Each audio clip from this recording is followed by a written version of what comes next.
Good morning everyone. चलो तो આપણે સ્ટાર્ટ કરીએ moment of inertia and expression for the moment of inertia. Okay, તો મોમેન્ટ ઓફ ઇનર્શિયાનો મતલબ એક સામાન્ય રીતે જોઈએ તો જડતા થાય। ઓકે, આપણે થોડું ડિટેલમાં જોઈએ। when a body is under the influence of force it may be have two type of motion। એક તો કહેવાય ટ્રાન્સલેટરી મોશન અથવા લિનિયર મોશન અને બીજું કહેવાય રોટેશનલ મોશન। तो ट्रांसलेटरी मोशन कोने कहेवाय तो कि ट्रांसलेटरी मोशन शा माटे होय तो it is due to a single force while a rotation motion is due to a couple of force. Moment of inertia छे ने एट अ टाइम कोई वस्तु पर जયારે फोर्स लगावो त्यारे एनी अंदर थती प्रक्रिया एक तो फोर्स ने लीधे ए दिशामां जवा करशे, बीजुं के एने जड़तानो एक फोर्स छे जकड़ीने त्यां रहेवा माटे फोर्स करशे। आ दरमियान आखी जे घटना बने छे ए आपणे समजवानी छे। तो एने હવે પહેલા આપણે જોયું કે ટ્રાન્સલેટરી મોશનમાં જોયું તો એક સિંગલ ફોર્સ છે કપલ એક તો સિંગલ ઓફ ફોર્સને લીધે છે અને રોટેશનલ મોશન કોને લીધે થાય તો કે કપલ ઓફ ફોર્સ મતલબ બંને ફોર્સની સંયુક્ત અસરને લીધે થાય છે। In a translatory motion inertia is due to a mass of body and is opposite a linear motion. હવે ટ્રાન્સલેટરી મોશન જે છે એમાં ઇનર્શિયા છે જડતા છે जड़त्वनी चाक मात्रा आखू जे मोमेंट ऑफ इनर्शिया जड़त्वनी चाक मात्रा छे तो आपणे जड़ता जे छे inertia is due to the mass of body. ये जड़ता कोने लीधे छे तो के जे आखी जे आपणी पासे बॉडी छे एनु मास मतलब के एनु दळ। ओके, जेनु दळ वधारे एनी जड़ता वधारे जे जेटલું વધારે દળ ધરાવતું હોય જેટલું વધારે ભારે પદાર્થ હોય એને હટાવવા માટે એટલું જ વધારે બળ કરવું પડે। તો आ जो इनर्शिया है due to the mass of the body and it opposites a linear motion અને એ છે લિનિયર મોશનનો ઓપોઝ કરે मतलब વિરોધ કરે છે કે ભાઈ આગળ એને ખસવા દેતું નથી। Similarly body possesses a rotational inertia which opposes a rotational motion is known as a moment of inertia। હવે જો એક લિનિયર મોશન કરતા અટકાવશે તો એવી રીતે જ્યારે બોડી છે રોટેશન કરશે तो रोटेशनल इनर्शिया जो મળશે આપણે which is opposite a rotational motion is known as a moment of inertia અને એને આપણે કહેવાય moment of inertia। અને એની જે ઓપોઝિટ મતલબ જે રોટેશન અટકાવવા માટેનું જે ફોર્સ અંદર ઉત્પન્ન થશે એને આપણે કહેશું moment of inertia which does not depend upon a mass only but depend upon a distribution of mass of a body about the axis of rotation। હવે એ છે કોની ઉપર આધાર રાખશે તો કે માસ ઉપર આધાર એવી રીતે નહીં રાખે કે ભાઈ માસ વધારે તો આ પણ માસ ક્યાં અને કેવી રીતે ગોઠવાયેલું છે આખા પદાર્થમાં કઈ રીતે વહેંચાયેલું છે એક્સિસ ઓફ રોટેશનની આસપાસ કઈ રીતે ગોઠવાયેલું છે આ વસ્તુ ઉપર मतलब માસની ગોઠવણી ઉપર આધાર રાખશે। As shown in figure, consider a body of mass m composed of a large number of small particles of masses m1 m2 m3। હવે આપણે એક બોડી કન્સિડર કરો કે જેમાં માસ m છે એ લાર્જ નંબર ઓફ પાર્ટિકલની બનેલી છે। જો આ એક આખું મોટું એક દળ આપ્યું છે અને નાના નાના પાર્ટિકલનું બનેલું હોય કોઈ પણ પદાર્થ હોય તો એ નાના નાના પાર્ટિકલનું બનેલું હોય તો આ જે આખું માસ છે m1 m2 m3 એવા અસંખ્ય પાર્ટિકલથી બનેલું છે। At the distance d r1 r2 and rn from the axis of rotation the moment of inertia of a body is defined as। હવે આપણે જોઈએ કે એ માસ m છે એ કમ્પોઝ થયેલું છે નંબર ઓફ સ્મોલ પાર્ટિકલ છે m1 m2 અને distance છે બધા વચ્ચે કેવું છે તો કે r1 r2 rn from the axis of rotation. જો m1 ની વાત કરો તો m1 નું જે છે એક્સિસ ઓફ રોટેશન થી m1 નું જે છે ડિસ્ટન્સ કેટલું છે તો કે r1 જેટલું m2 નું r2 જેટલું m3 નું r3 જેટલું એવી રીતે mn નું rn જેટલું આ અલગ અલગ એવી રીતે ગોઠવાયેલ છે। તો આપણે ટોટલ જે છે મોમેન્ટ ઓફ ઇનર્શિયા આ ગણવું હોય તો m1 r1 square plus m2 r2 square plus m3 r3 square dot dot dot એ રીતે આપણે કરી શકીએ mn સુધી કારણ કે n જેટલા કણ હોય છે તો આપણે n જેટલા કણ ધારીને mn rn સ્ક્વેર અને ઇઝ ઇક્વલ ટુ આપણે એ રીતે લખી શકીએ કે લિમિટમાં કે i ઇઝ ઇક્વલ ટુ 1 થી n અને mi ri સ્ક્વેર। તો ટોટલ મોમેન્ટ ઓફ ઇનર્શિયા કેટલી થઈ તો કે i ઇઝ ઇક્વલ ટુ 1 થી n mi ri સ્ક્વેર। હવે આપણે જોઈએ કે પ્રૂવ કરવાનું છે કે ટોર્ક ઇઝ ઇક્વલ ટુ આઈ એ. તો આ ટોર્ક એટલું શા માટે મળે? ઓકે, તો we are quite well known with the fact that linear motion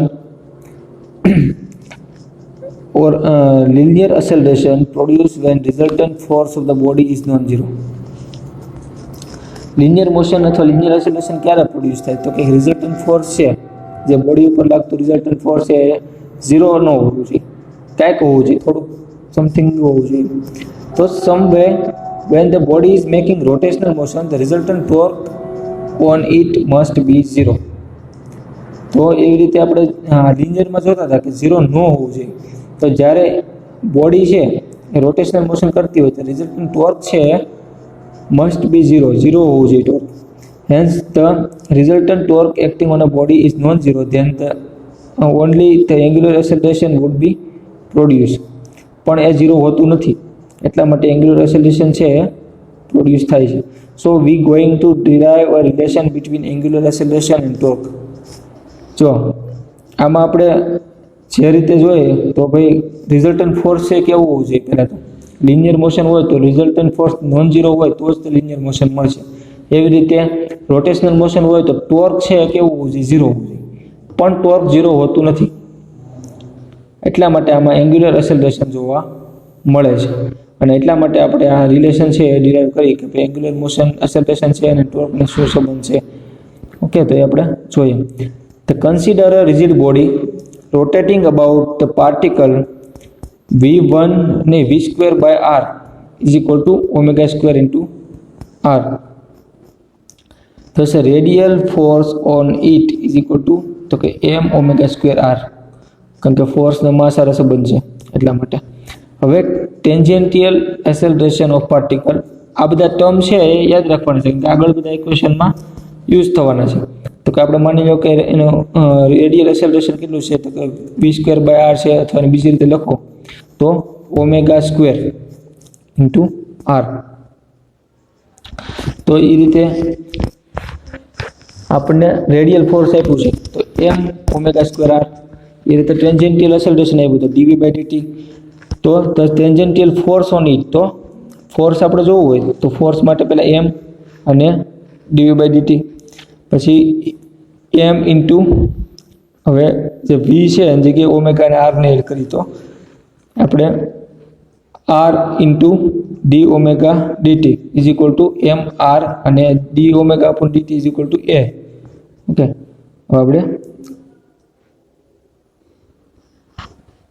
હવે એવું થાય કે ઓમેગા અને આર ક્યાંથી આવ્યું? આ એમઆરમાં છે ઓમેગા, તો વી ડીવી અપોન ડીટી છે તો વી ઇઝ ઇક્વલ ટુ શું થાય? તો ઓમેગા આર. ઓકે, જો ઉપર જુઓ તમે v² બાય r, તો v² ની જગ્યાએ લખો ω² r². હવે જો અહીં આપણે લખ્યું ω² r², પણ r² છે તો છેદમાં r છે તો r કેન્સલ, તો ω² r રહ્યું. એવી રીતે અહીંયા dv બાય dt છે તો m ડોટ r લખી શકાય, dot D omega by dt લખી શકાય. હવે D omega by dt is equal to a, તો m dot r dot a લખી શકાય. હવે જોઈએ તો the torque of m ω² into r about AB is 0 as it is intersect the axis, and that MRA is m² mr² a is the force, and axis are screw. Axis એકબીજાને cross ન કરતી ત્યારે આપણે screw કહીએ છીએ, અને perpendicular છે, perpendicular છે પણ સ્ક્રૂ છે એટલે એકબીજાને ક્રોસ નથી કરતી. Thus the torque of resultant force acting on P is mr² as swimming over all particle of the body is. તો આપણે એમ કહીએ કે રિઝલ્ટન્ટ ફોર્સ છે સમિંગ, આખો બધાનો સમિંગ એટલે સરવાળો કરવો હોય તો કઈ રીતે કરી શકાય? તો કે torque total is equal to summation of mi/ri² a is equal two mi/ri² નું તમને ખબર છે કે i આવે તો i એ થઈ ગયું.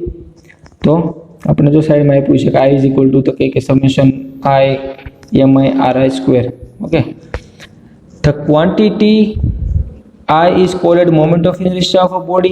Now the radius of circular path of particle is r. Then we have, હવે જો આપણે ક્વોન્ટિટી છે I એટલે મોમેન્ટ ઓફ ઇનર્શિયા કહેતા હોય તો આપણે રેડિયસ ઓફ સર્ક્યુલર પાથ છે એનો આર, તો એને આપણે કઈ રીતે લખી શકાય? હવે તો કે total is equal to summation of in bracket R I cross F આઈ.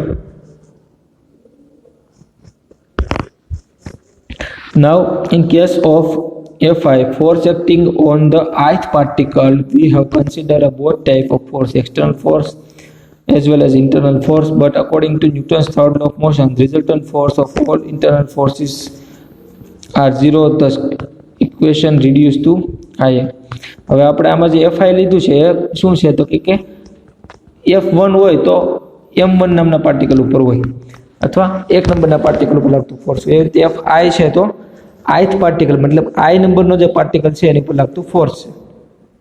અને આપણે જ્યારે ફોર્સની ગણતરી કરતા હોય ત્યારે આપણે બે ફોર્સ કે external force as well as internal force, બહારી અને આંતરિક બંને ફોર્સની ગણતરી કરી. પણ જો ન્યૂટનનો થર્ડ લો પ્રમાણે જોઈએ તો રિઝલ્ટન્ટ ફોર્સ હંમેશા કેવું હોય? ઝીરો. તો ઝીરો માની લો તમે એને, તો આખું પદ રિડ્યુસ થઈ જાય. તો T external is equal two શું થાય? તો કે IA, કારણ કે ઇન્ટરનલ ફોર્સ છે એ કેવું હોય? આમ જોવો તો રિઝલ્ટન્ટ ફોર્સ ઇન્ટરનલ ઝીરો મળે, એટલા માટે. ઓકે, તો હવે આપણે નવો ટોપિક આજે સ્ટાર્ટ નહીં કરીએ. આ ટોપિક આપણે અહીંયા ખતમ કરીએ અને નેક્સ્ટ લેક્ચરમાં આપણે આગળ જોઈશું. Thank you.